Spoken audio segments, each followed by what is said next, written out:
काल Pimpalner police station मध्ये एका समाजातर्फे एक साखरपुड्याचा समारंभ होता.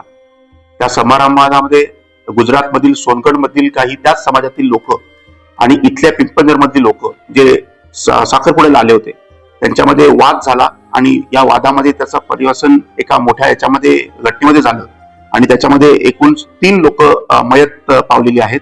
सुरेश गोसावी, साहिल गोसावी आणि देवेंद्र पवार असे या तिघांची मयतांची नावं आहेत. आपण याच्यामध्ये एकूण पूर्वी कालच 3 आरोपी अटक केले होते. तर त्यांची नावं आहेत कांतीलाल गोसावी, जसवंत गोसावी आणि महेंद्र गोसावी. या घटनेच्या अगोदर असं निदर्शनास आले होते की गुजरातमधील सोनगढ याच्यामधील अनिल गोसावी आणि अशोक गोसावी या दोघांनी एक स्टेटस ठेवलं होतं. हे काल असं कळल्यानंतर आपण काल एक टीम तात्काळ गुजरातला पाठवली आणि रात्री अनिल गोसावी या स्टेटस आणि प्रक्षोभक वक्तव्य करणाऱ्या गुन्हेगाराला देखील आपण काल रात्री अटक केलेली आहे. याच्यामध्ये 2 लोक इंज्युअर्ड आहेत, सध्या ते स्टेबल आहेत आणि आज सर्व आरोपींना माननीय न्यायालयात हजर करण्यात येणार आहे.